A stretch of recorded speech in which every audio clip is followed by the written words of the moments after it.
Good morning. It's 4:04 a.m. and I made the coffee very strong this morning. 2 extra scoops in the dark. The cat wanted to be fed, but the cat rule is not before 6:30. Otherwise, there will come days, I guarantee it, when I will want to sleep and the cat will want to eat at what will have become his accustomed time. When we're still asleep and he thinks that it is breakfast time, he slides his claws into the fabric along the side of the mattress and then plucks the bed like a giant harp. Passing through the dining room after an eye-moistening crunch of apple, I saw a coppery flare of sloshing liquid where my coffee mug must be. Once again, I thought it must be moonlight in the morning coffee, but no, there is no moon available. And then I recognized, by experimenting with where I held the coffee, that I was seeing a liquid reflection of the light from my new friend, the little green bulb in the smoke detector. The mug of coffee rests on the top of the ash can and it gets hot on the side that is near the fire. But it stays cool on the side I sip from. This particular mug has a blue stripe around it and a small chip in the sipping area. Each time I take a sucking mouthful of tepid coffee, I have the sharp-edged, chalky, chipped ceramic experience as well. A good combination.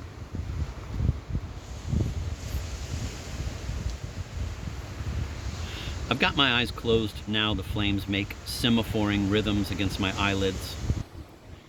An itch just made a guest appearance on my cheek in the foothills of my beard. As the fire gets hotter, it can make your face itch. And I notice that I've gotten into the habit of using my tongue to prop my cheek from underneath in order to stretch the skin a little and establish a solid base against which to scratch. I wonder now when I first began countering the force of my finger scratch with tongue pressure through the cheek. Years ago it must have been. I've kept no record. Once I had a briefcase that got a long scratch in it. I was looking for a job after college, and my father, in whose house I was then living, my parents having separated a year or two earlier, bought me a hand-sewn briefcase made of dark leather. Not the lawyerly kind, with the expandable bellows, but a simpler design, with 2 leather handles that slid down into the recesses in the sides of the central compartment. The briefcase sat on a chair in the middle of my room. Every day I woke up and saw it there and was made happy by it.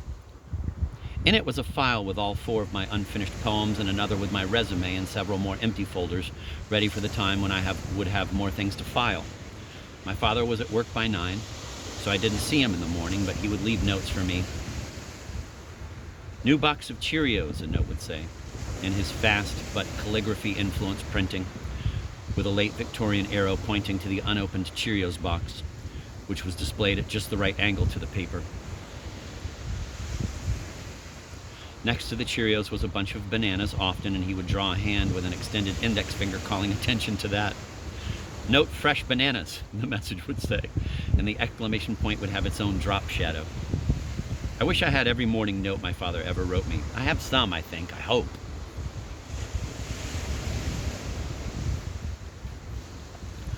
So I would get up around 10:30 and take a shower and talk to Claire on the phone, and then I would go out into the world with my new briefcase to seek my fortune, which involved walking around downtown for about an hour until I got hungry.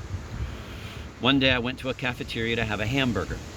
I was sitting down at the table with my briefcase in one hand and my tray holding a hamburger and a medium root beer, coleslaw, coffee, and a piece of pecan pie in the other, when the cup of root beer somehow tipped over and gushed into my new briefcase. I used some foul language and poured the root beer out of the briefcase into the tray. I took little pleasure in my lunch, although the mushrooms on the hamburger were quite good. When I was done, I called my father from a payphone and told him what had happened. He said to go to Paul's Shoe Repair and buy a can of Neat's foot oil and rub it in. I did. I didn't just rub it in, I poured it in from the inside. This worked. The combination of root beer, sugar, and shoe oil made the leather darker, and there was an odd smell for a while, but the briefcase was fine, better than ever.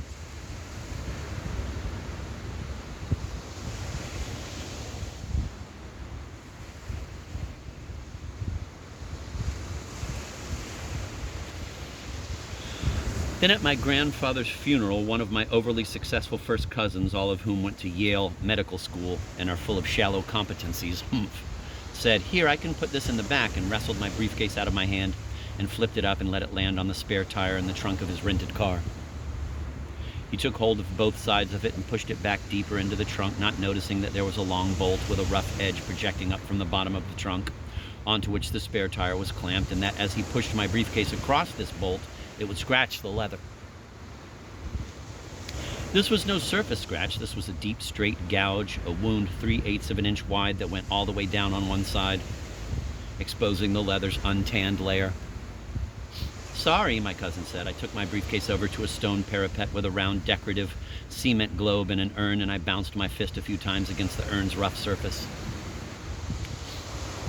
When you make a tight fist, your little finger muscle, which runs along the side of your hand, can bunch up and become surprisingly springy.